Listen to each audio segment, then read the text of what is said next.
5월 16일 월요일 위로와 치유의 가정 예배를 드립니다. 다 같이 주기도문 하겠습니다. 하늘에 계신 우리 아버지, 아버지의 이름을 거룩하게 하시며 아버지의 나라가 오게 하시며 아버지의 뜻이 하늘에서와 같이 땅에서도 이루어지게 하소서.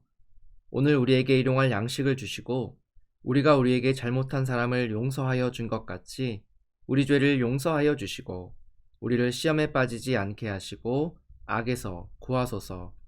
나라와 권능과 영광이 영원히 아버지의 것입니다. 아멘. 찬송가 324장 예수 나를 오라 하네. 찬송가 324장을 부릅니다.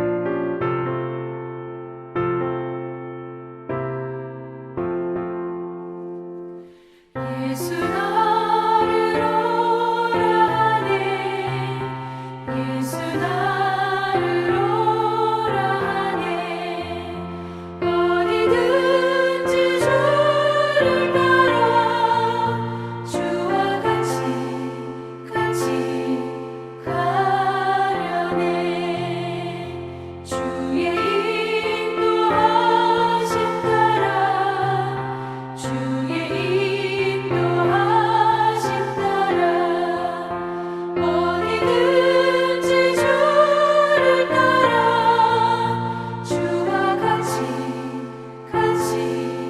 가려네 겟세마네 동산까지 주와 함께 가려 하네 피땀 흘린 동산까지 주와 함께 가려네 주의 인도하심 따라 주의 인도하심 따라 어디든지 주를 따라 주와 같이 가려네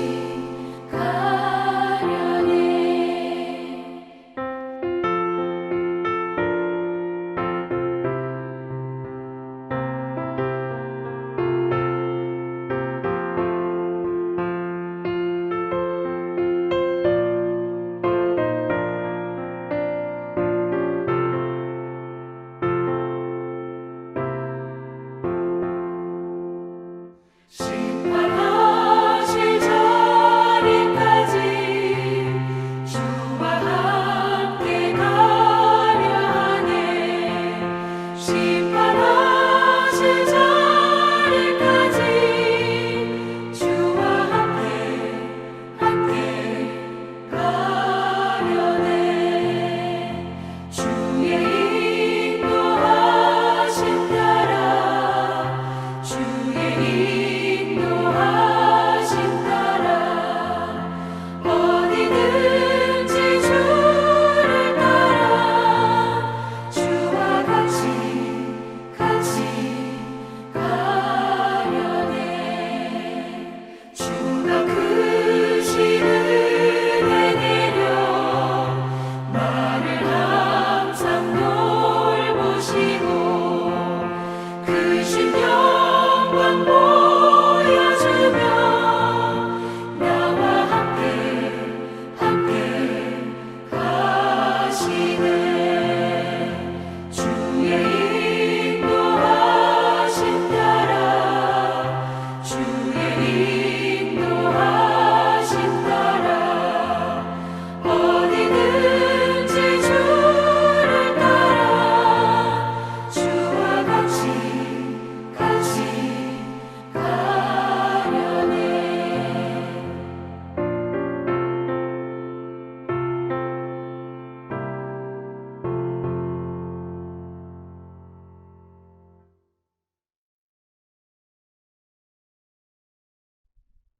오늘 우리에게 주시는 하나님의 말씀은 사도행전 11장 19절로 26절까지의 말씀입니다. 사도행전 11장 19절에서 26절까지의 말씀을 한 절씩 교독하겠습니다. 제가 전체를 읽겠습니다. 그때에 스데반의 일로 일어난 환난으로 말미암아 흩어진 자들이 베니게와 구브로와 안디옥까지 이르러 유대인에게만 말씀을 전하는데, 그 중에 구브로와 구레네 몇 사람이 안디옥에 이르러 헬라인에게도 말하여 주 예수를 전파하니, 주의 손이 그들과 함께 하심에 수많은 사람들이 믿고 주께 돌아오더라. 예루살렘 교회가 이 사람들의 소문을 듣고 바나바를 안디옥까지 보내니, 그가 이르러 하나님의 은혜를 보고 기뻐하여 모든 사람에게 굳건한 마음으로 주와 함께 머물러 있으라 권하니, 바나바는 착한 사람이요 성령과 믿음이 충만한 사람이라. 이에 큰 무리가 주께 더하여지더라. 바나바가 사울을 찾으러 다소에 가서 만남에 안디옥에 데리고 와서 둘이 교회에 1년간 모여 있어 큰 무리를 가르쳤고, 제자들이 안디옥에서 비로소 그리스도인이라 일컬음을 받게 되었더라. 아멘. 사도행전의 결정적인 분기점을 꼽으라고 한다면 바로 11장이 될 것입니다. 유대인들의 복음에서 이방인들의 복음으로 바뀌어져 가는 그 장면이 바로 11장이기 때문에 그렇습니다. 11장 앞부분에는 베드로가 이방인의 집에 들어가서 먹고 함께 식사한 것에 대해서 그것을 계기로 청문회가 열렸습니다.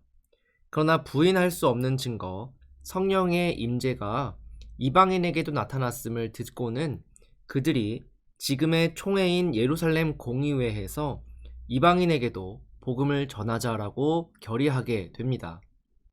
그런즉 하나님이 우리가 주 예수 그리스도를 믿을 때에 주신 것과 같은 선물을 그들에게도 주셨으니 내가 누구이기에 하나님을 능히 맡겠느냐 하더라. 그들이 이 말을 듣고 잠잠하여 하나님께 영광을 돌려 이르되, 그러면 하나님께서 이방인에게도 생명 얻는 회개를 주셨도다 하니라. 그리고 오늘 본문이 시작되는 것입니다. 복음이 이방인의 도시 안디옥까지 전달되어서 많은 이들이 주께로 나아왔는데, 문제는 그들을 지도해 줄 사람이 없었습니다. 복음을 듣고 나온 사람들은 많았지만 그들에게 성경을 풀어주고 예수님을 가르쳐 줄 수 있는 사람이 없었던 것입니다. 변화된 삶을 어떻게 살아야 하는지 그리스도의 제자로서 구체적인 행동 강령을 가르쳐 줄 수 있는 사람이 필요했습니다. 그리하여 예루살렘 교회는 착한 사람이요 성령과 믿음이 충만한 바나바를 안디옥으로 보내게 되는 것입니다. 이에 큰 무리가 주께 더하여지더라 라고 성경은 말합니다. 성령의 능력과 훌륭한 지도자를 통하여서 큰 부흥을 이루어냈습니다. 그런데 혼자서는 감당하기 힘들 만큼 믿는 자들이 많아지자 바나바는 준비된 일꾼이 필요했습니다. 그래서 찾아간 사람이 바로 바울입니다. 아직까지 성경에는 사울로 기록되어 있습니다. 이 둘이 안디옥 교회를 이끌자 그곳은 예루살렘 교회에 비견할 만큼 놀라운 양적인 그리고 질적인 성장이 이루어졌고, 비로소 그리스도인이라는 단어가 생겨나게 되었습니다. 그리하여 이 안디옥 교회는 바울의 전도 여행을 지지하고 후원해주는 든든한 동역자 교회가 되었습니다. 바울의 모든 전도 여행은 바로 이 시리아 안디옥에서 출발하여 시리아 안디옥으로 끝납니다. 바울 선교의 본부가 바로 이 안디옥 교회였던 것입니다.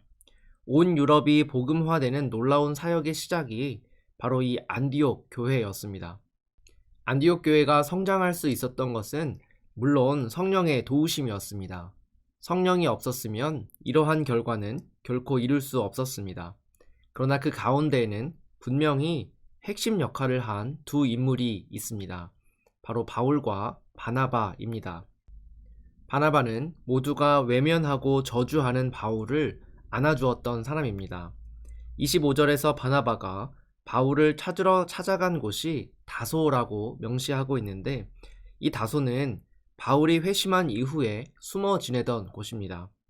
사도행전 9장에서 회심한 바울은 곧바로 복음을 전하지만 누구도 그를 믿어주지 않습니다. 오히려 많은 유대인들이 바울을 죽이기 위해서 쫓아왔고 도망 다니는 신세가 될 뿐이었습니다. 9장 23에서 25절까지의 말씀입니다. 여러 날이 지남에 유대인들이 사울 죽이기를 공모하더니 그 계교가 사울에게 알려지니라. 그들이 그를 죽이려고 밤낮으로 성문까지 지키거늘 그의 제자들이 밤에 사울을 광주리에 담아 성벽에서 달아 내리니라. 그리고 30절은 이렇게 이어지고 있습니다. 형제들이 알고 가이사랴로 데리고 내려가서 다소로 보내니라. 이렇게 다소의 피신에 있던 바울은 오늘 본문에서 바나바의 권면에 응하게 됩니다. 바나바는 바울의 이전 모습을 보지 않았습니다. 바울이 현재 성령에 사로잡혀 변화된 사람인 것을 보았습니다. 그 안에 계시는 성령을 보았습니다. 그래서 그를 변호하여 주었고 그를 안디옥 교회의 리더로 세워줄 수 있었습니다. 많은 이들이 바울의 과거를 보며 그를 외면하고 비난하였지만 바나바는 바울을 통해서 하나님이 계획하시는 미래의 소망을 보았습니다. 교회가 앞으로 나아가기 위해서는 하나님께서 계획하시는 미래를 볼 수가 있어야 합니다. 이전에 연약했던 모습은 용서할 수 있어야 하고 변화된 성도로 살아갈 수 있도록 격려해주는 모습이 필요합니다. 이것은 이웃에 대한 자세이기도 하지만 스스로에 대한 자세이기도 합니다. 내가 연약하여 부끄러운 일이 있었을지라도 온전히 회개하고 다시 하나님 앞에 나아가는 스스로의 자세를 돌이켜보아야 합니다. 여러분, 바울의 입장에서는 얼마나 염치가 없었겠습니까? 그리스도인들을 그토록 박해하던 사람이 이제 나타나서 나도 너희와 같은 예수를 믿는다라고 고백할 때에 바울의 체면은 말이 아니었을 것입니다. 그것은 결코 쉽지 않은 일이었습니다. 그래서 그는 스스로 이러한 마음을 빚진 자의 마음으로 품고 살았습니다. 용서받을 수 없는 빚진 죄인의 모습을 스스로 고백하며 살았습니다. 그러나 그는 그 자리에 머물러 있기만 하지는 않았습니다. 받은 은혜를 다시 하나님께 돌려드리는 적극적인 신앙의 자세를 택했습니다. 자신의 염치와 체면은 뒤로 하고 성령이 이끄시는 봉사와 섬김의 자리로 나아갔습니다. 그리하여 안디옥 교회는 놀라운 성령의 역사를 이룰 수 있는 귀한 교회가 되었습니다. 바나바와 바울의 공통점은 과거의 죄인은 마음에 묻어두고 미래의 소망을 품고 나아갔다라는 것입니다. 우리 세광교회는 지금 새로운 출발을 눈앞에 두고 있습니다. 새로운 담임 목사님이 오시면 또 한 번의 도약을 이루어야 하는 상황에 놓여 있습니다.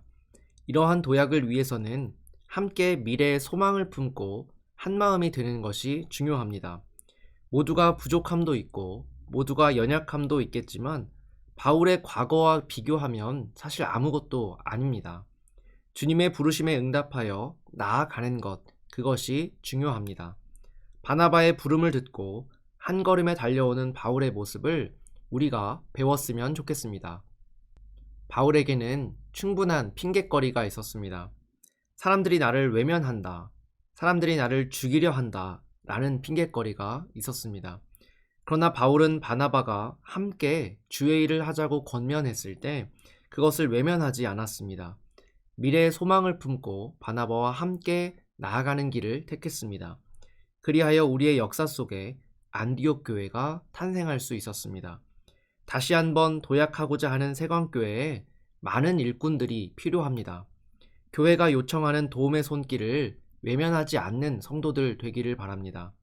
주님이 부르실 때 봉사와 섬김의 자리로 나아가기를 꺼리지 않는 우리 성도가 될 수 있기를 바랍니다. 세광교회가 주님의 사역을 감당하는 데 함께 동참하여서 세상 사람들이 우리를 보며 참된 그리스도인이라고 부를 수 있는 그러한 교회 될 수 있기를 축복합니다. 다 같이 기도하겠습니다. 부르심에 응답하여 주의 일을 감당하는 성도 되게 하옵소서.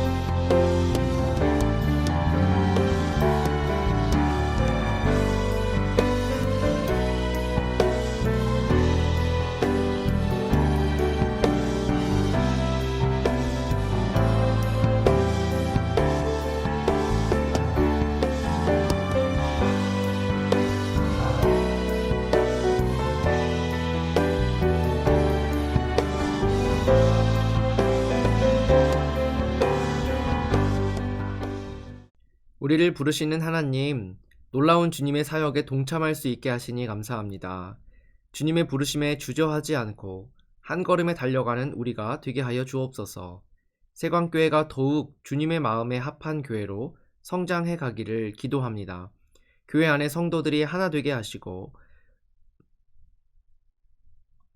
한마음 한뜻으로 주의 교회를 섬기는 많은 이들이 한마음 한뜻으로 주의 교회를 섬겨 많은 이들이 나와 그리스도의 그림자를 발견하는 귀한 교회 되게 하여 주옵소서. 예수님의 이름으로 기도합니다. 아멘.